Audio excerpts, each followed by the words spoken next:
Alright, what is up guys? MQ10 here. Welcome back to another car video. Sorry, I know I've been gone for a while. been very busy with school. Really want to pass all these classes. So sorry for the lack of uploads, but I want to try. I am going to try. But happy Valentine's Day. If you're a subscriber and you have a Valentine, good for you. And if you're a subscriber and if you don't have a Valentine, keep your head up, king or queen. You have a Valentine too, yourself. You love yourself, that's all you need. So, Super Bowl 56 was yesterday. And I'm gonna give you 5 thoughts on the Super Bowl, 5 takeaways from the Super Bowl in my opinion, if you watched it. So here we go. So number 5, the halftime show was amazing. I thought the halftime show was really good. Dr. Dre and Snoop Dogg playing the LA classics. 50 Cent showing up, which was random. But hey, it worked out well. Just everybody. Mary J. Blige was amazing. Kendrick Lamar was amazing. Eminem was amazing. It was an amazing halftime show. Overall, I give it like an 8.5, but it was one of the best I've ever seen. And hopefully the NFL continues to do this. This is a very good show. That's number 5. Number 4, the Bengals defense is really good. So the Bengals defense in the second half, prior to the Super Bowl, gave up. We're having a party. They would pick off guys. They would take away the ball, and they had a good game. And the Bengals defense had a phenomenal game.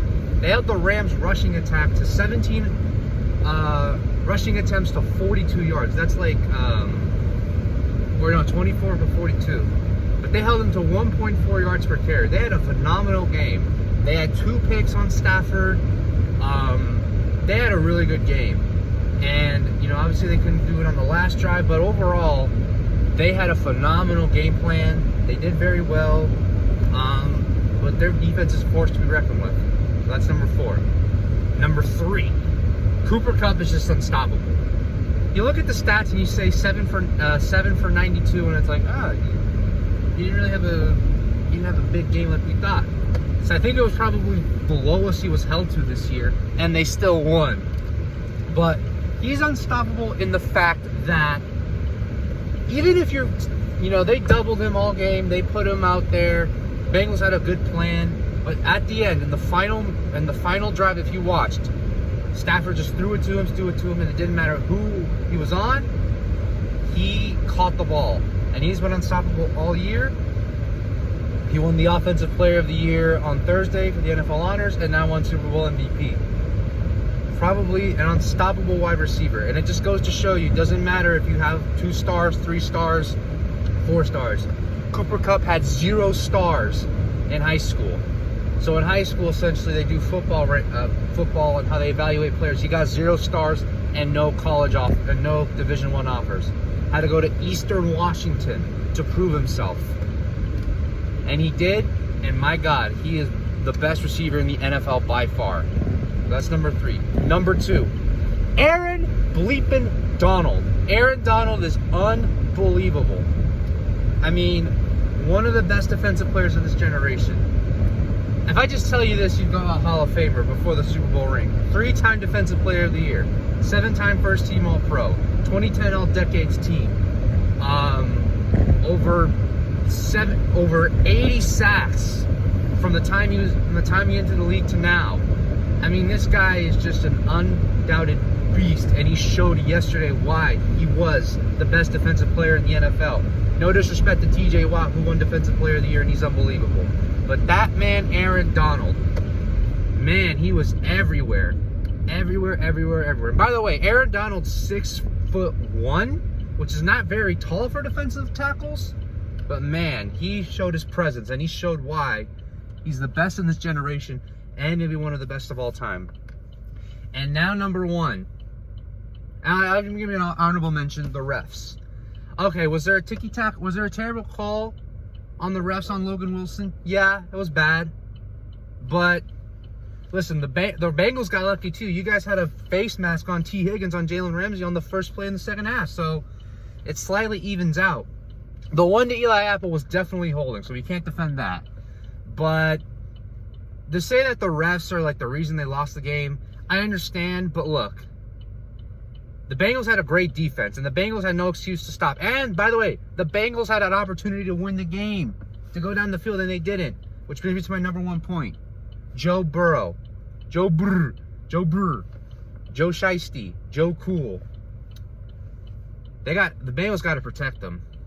Joe Burrow got sacked 7 times in that Super Bowl, tying Roger Staubach for Super Bowl 10, I believe. But he got sacked 7 times. 7 times in that Super Bowl.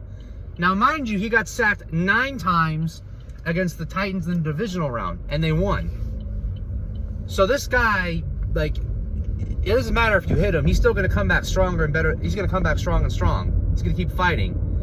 You know, they had an opportunity to go down the field, and they were right down the field. They were like at midfield, and they couldn't do anything. But, man, the Bengals, you have to protect Joe Burrow. Do you understand what you have? You have a talent, a generational talent for this team. He's unbelievable. And the Bengals, you have to protect them, man. So you have $66 million in cap space, which means that you can spend that money in free agency. The reason I'm explaining is I'm pretty sure there's some subscribers here that don't know what football is, so I'm trying to explain to them. You have money to spend. Go get offensive linemen. Protect Joe Burrow at all costs, okay? He's great for the game. He's unbelievable. Go protect Joe Burrow, because he cannot keep taking the hits this year. In total, the amount of times Joe Burrow got sacked this entire season, 70 times he got sacked. 51 in the regular season and 19 in the playoffs. Now, mind you, they got to the Super Bowl with that, so that's scary. Can you imagine what he can do with an offensive line? So for the Bengals, please, protect Joe Burrow. Get offensive linemen for him, please. Because I don't know if he's going to last. Because on the last play, so that's basically my number one point, but I'm still going on with Joe Burrow.